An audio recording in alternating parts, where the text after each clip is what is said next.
주님께서 여러분과 함께 루카가 전한 거룩한 복음입니다.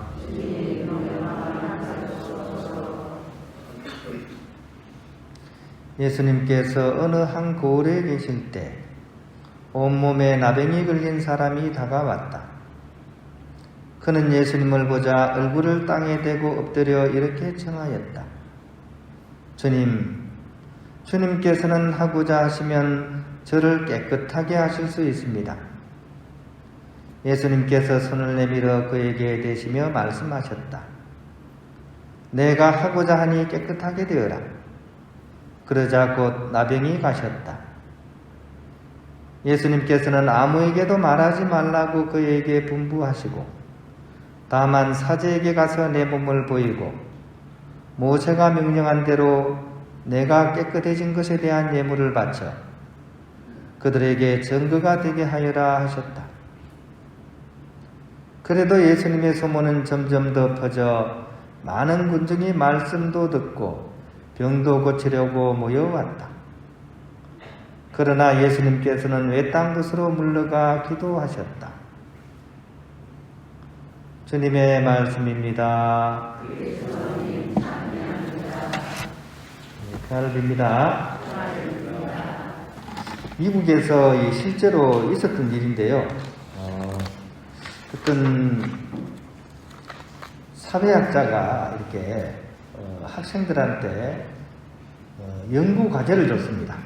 그러니까 이제 사회학을 공부하는 그런 학생들한테 빈민가에 있는 청소년들을 한 200명 정도 이렇게 표본으로 잡아서 이 사람들의 25년이 지난 후에 인생을 예측해서 제출을 하라. 이렇게 이제 숙제를 낸 거죠. 미국은 우리보다 빈부격차가 훨씬 심합니다. 미국에는 흑인들이나 이런 사람들은 정말 밑바닥이에요. 한국보다 훨씬 빈부격차가 심합니다. 그러니까 당연히 이렇게 흑인들이 모여 사는 그런 동네, 또 남미 사람들이 모여 사는 이런 동네 사람들은 굉장히 열악하기 때문에 나중에 성장해서도 어려움을 겪을 가능성이 크죠. 그래서 그런지 학생들의 대부분의 그런 이 과제물에 대한 그런 숙제가 이렇게 90% 이상이 감옥에 갈 것이다. 이렇게 연구 결과를 낸 거죠. 그런데 이제 실제로 이제 그 연구 결과는 그걸로 끝나는 게 아니라 25년 뒤를 추적을 하는 거죠. 그래서 25년이 지난 뒤에 실태 조사를 들어갔습니다. 사회학자들은 이제 그렇게 연구를 하죠. 긴 시간을 두고. 근데 이 실태 조사를 들어가니까 200명 중에서 한 180명 정도만 이제 그 인원이 확인이 되는 거죠. 그 중에서 살펴봤더니만 감옥에 간 사람이 한 4명 정도밖에 안 되는 거죠. 그러니까 200명 중에 90%면 그죠? 거의 180명이 감옥에 갈 거라고 생각을 했는데 4명밖에 안 가게 된 거예요. 그래서 너무나 이상하잖아요. 이 어려운 환경에서, 이 안 좋은 환경에서 학생들이 어떻게 이렇게 건강하게 자랄 수 있었나. 그래가지고 그 이유를 이제 분석한 겁니다. 어떻게 해서 이 학생들이 이제 이렇게 앙케이트 조사도 하고 이제 직접 대면 조사도 했겠죠.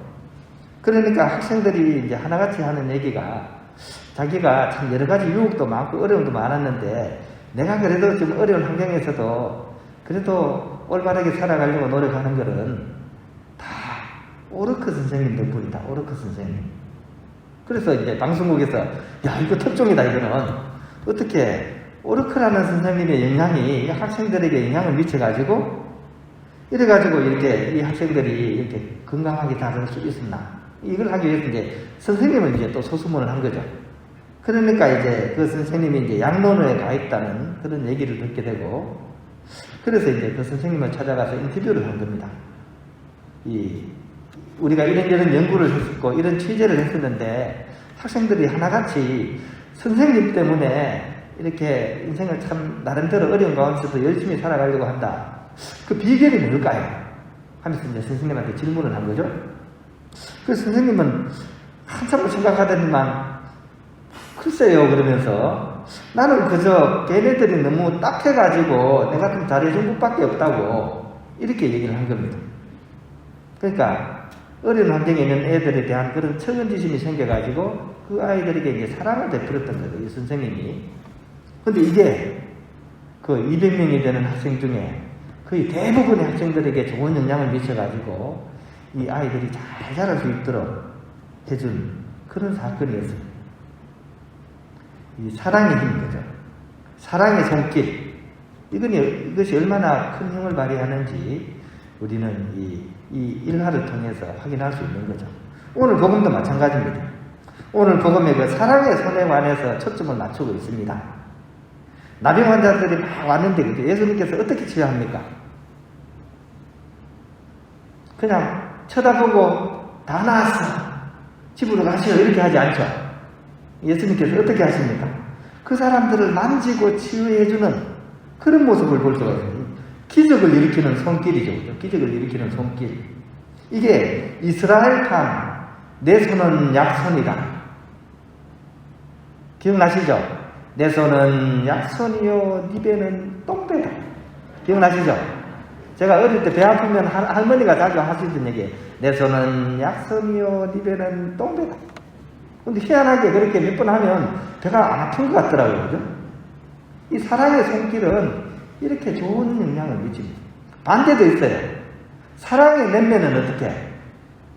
부작용을 일으킬 때도 있어. 이 할머니 생각하면 저는 양가 감정이 있어요. 하나는 막 어릴 때 나를 그렇게 쓰다듬어 줬던 이 할머니의 좋은 모습도 있지만, 또 한편으로는 이 초등학교 때 막 밖에서 친구들하고 놀고 싶은데 막 심부름을 시켜요. 그러면 그때 집에서 닭을 키웠는데, 마당에서, 도시인데도 마당에 닭을 키웠어요. 그러면 닭한테 짬을 줘야 되는데, 이 짬이 잘 알다시피 음식물이 막 섞인 냄새나고 더러운, 한참 재밌게 노는데 그걸 갖고 오라는 거죠. 그래서 나는 못 간다고 그랬다가 할머니가 이 손등 가지고 등짝을 한 대 딱 때렸어. 근데 우리 할머니가 옛날 어르신치고는 굉장히 이렇게 이 기골이 좀 크신 편이었어요. 옛날 여성치고 그렇게 큰 사람이 잘 없었는데, 할머니가 힘이 엄청 좋았던 거예요. 거기다 반지까지 꼈어. 그러니까 음짝을 딱 맞았는데 얼마나 아픈지 눈물이 팍 돌면서 안 갈 수는 없고 그냥 쭈글쭈글대면서 가는 그런 기억이 나고, 할머니의 그 매운 손맛은 늘 기억이 나는 것 같아요. 그래서 요즘도 가끔씩 비가 오면 등짝이 좀 얼얼한 그런 느낌이. 사랑의 손길, 그죠? 이것은 때로는 이제 양가 감정도 일으키게 되는 거죠. 저는 또 한편으로 기억이 나는 건 이제 초등학교 4학년 때 담임선생님의 그 역할이 굉장히 컸던 것 같아요. 제가 이제 아버지가 일찍 돌아가셔가지고 거의 어린 시절 때 어머니가 저를 돌볼 수가 없었어요. 일하러 나가셔야 되니까. 혼자 막 자란 거예요. 그러니까 막 혼자서 개구쟁이처럼 막 살았죠. 근데 막 얼마나 어린 시절에 제가 행동이 과격했는지 1학년 때 입학하고 나서 다음날 어머니가 학교 불려왔습니다. 왜냐하면 그날 입학하는 날도 어머니 못 오셨어요. 근데 다음날 학교로 불려온 거예요. 왜냐하면 제가 옆에 있는 친구를 때렸거든요. 1학년. 좀 험했습니다. 그러니까 선생님한테 완전히 미움이 표적이 됐어요. 늘 맞으면서 살았습니다. 초등학교 때. 아주 미움도 많이 받고. 근데 4학년 때 담임 선생님이 저를 딱 부르더니만 아무 조건 없이 머리를 싹 쓰다듬어, 종현아, 너 참 착하다. 이 꽁했던 마음이 그 순간에 싹 녹아버립니다. 그 책을 읽는데 제가 한번 똘망똘망하게 읽었거든요. 그러니까, 야, 우리 종현이 책도 잘 읽네. 그러니까 막 힘이 나가지고 학교에 있는 책을 제가 그 순간에 다 읽어버렸어요. 이 선생님의 그 칭찬 한마디, 그 사랑의 손길 하나가 이 어떻게 보면 아이의 인생을 바꿔버린 거죠. 그죠? 이렇게 사랑의 손길은 이 큰 힘을 발휘합니다. 그리고 그 핵심은 터치입니다. 터치. 그냥 말로서 얘기 아니라 직접 사람과 사람의 그 사랑이 이렇게 다 부닥치면서, 그죠? 그것이 전달되는, 그것이 참 중요하다는 것입니다. 실제로 원숭이들 키우면서 또 연구를 합니다. 원숭이에게 이 터치가 어떤 영향을 미치는지. 원숭이가 딱 태어났을 때 어미가 이렇게 만질 수 있게 해주는 원숭이하고 태어나서 가만히 던져놓은 원숭이하고 완전히 차이가 난다 그래요. 가만히 놔둔 원숭이는 얼마 안 지나서 우울증이 걸리고 좀 있다가 병이 들고 이 어린 나이에 죽어버립니다. 근데 어미의 이렇게 사랑의 터치를 많이 받은 원숭이는 굉장히 건강하게 그렇게 자란다는 거죠. 이거는 이제 사람에게도 똑같이 해당돼. 아이가 태어났으면 엄마가 잘 보듬고 잘 쓰담쓰담 해준 그런 아기는 그것만으로도 감기도 잘 안 걸리고 토하거나 설사도 잘 안 하고 아주 건강하게 자랍니다. 그래서 사실은 내 손은 약손이다 하는 말이 속담만이 아니라 가장 과학적인 말로서 증명이 된다는 것이죠. 하지만 우리는 이 일상 중에서 그런 사랑의 손길을 잘 쓰지 않습니다. 그죠? 그것은 나 자신은 물론이고 이웃들에게 좀처럼 내가 쓸 수 있는 사랑의 손을 잘 쓰지 않습니다. 사랑과 자기의 마음을 담은 그런 쓰담쓰담을 잘 하지 않습니다. 자식들한테도 그죠? 쓰담쓰담 잘 안 하죠? 너 그렇게 세상 어떻게 살려고 그래? 이 꽉 깨물고 주먹 꽉 쥐고 살아야지. 그러죠? 이거는 역효과를 냅니다. 무조건 그냥 이렇게 막 편애하는 것도 문제지만 사랑이 담기지 않은 그런 이렇게 말은 좋은 그런 결실을 맺을 수가 없습니다. 얘기가 좀 길어졌는데요. 아무튼 오늘 복음 말씀을 우리가 잘 눈여겨보면서 우리 주위에 그런 사랑의 쓰담쓰담, 사랑의 손길, 이것을 우리가 최대한 잘 나눌 수 있는 그런 신앙인이 되었으면 좋겠습니다. 어차피 이 두 손 어디 갑니까? 관 속에 들어가서 어떻게 딱 포개어지는 손 아닙니까? 그죠? 장례식 가니까 그렇게 보이더라고요. 딱 종이로 싸서 어차피 관 속에 들어가서 못 쓸 손입니다. 그러니까 어떻게 해야 됩니까? 살아있을 때, 지금 내 손 움직일 수 있을 때 사랑을 쓰담쓰담 전할 수 있는 그런 이 사랑의 삶을 우리가 살아갔으면 좋겠습니다. 그것이 그렇게 살라고 오늘 예수님께서 우리에게 이렇게 모범을 보여주시는 거죠. 그 더러운 나병 환자, 그죠?